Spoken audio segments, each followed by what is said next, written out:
Bonjour, je vous propose aujourd'hui de lire dans Nombre au chapitre 16 les versets 4-5. Les textes que nous allons lire font suite au début du chapitre de ce que nous avons déjà vu, la révolte de Corée. Corée qui rassemble des personnes autour de lui et ils vont voir Moïse et Aaron et ils se plaignent en disant « Pourquoi vous croyez supérieurs à nous ?» La suite au verset 4. Lorsque Moïse entendit ces reproches, il se jeta le visage contre terre. Puis il dit à Corée et à ses partisans, « Demain matin, le Seigneur fera connaître celui qui lui appartient et qui a été consacré pour l'approcher. Il laissera venir auprès de lui celui qu'il a choisi. » Je suis très touchée par l'attitude de Moïse.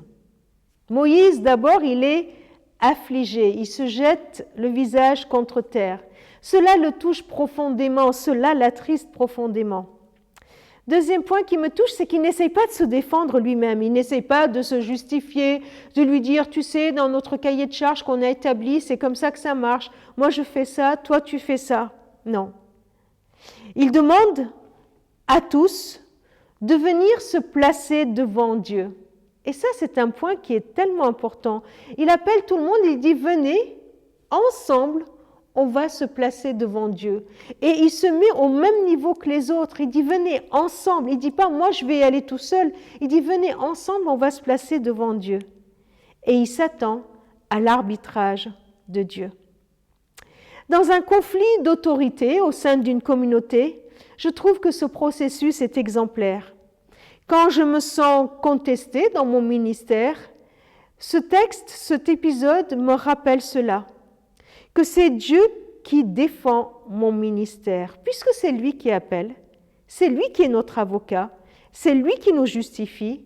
Il n'est pas nécessaire de nous battre pour avoir de la reconnaissance. La reconnaissance vient de Dieu, puisque l'appel aussi vient de Dieu. Et deuxième point important dans ce conflit d'autorité qu'on pourrait rencontrer, c'est savoir nous placer tous ensemble devant Dieu.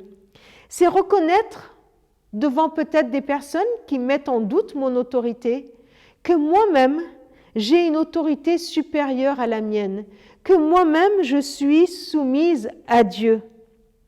En faisant cela, Moïse montrait qu'il n'a pas une autorité en lui-même, mais cette autorité lui est donnée par Dieu. C'est lui qui est son référent.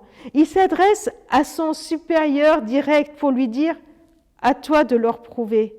Toute autorité vient de Dieu et est soumise à Dieu. Tellement important dans l'exercice de nos ministères d'être soumis, nous aussi, qui avons une autorité, d'être soumis à l'autorité de Dieu. Parce que c'est de lui et de lui seul que viennent toute autorité. Seigneur, je veux t'être soumise et je te demande pardon pour toutes les fois où j'ai cru que je pouvais avoir une quelconque autorité dépendamment de toi. Seigneur, dans notre travail d'équipe, dans notre travail les uns avec les autres, aide-nous. Aide-nous à continuer à être soumis les uns et les autres et à être ensemble soumis à toi et à toi seul. Amen.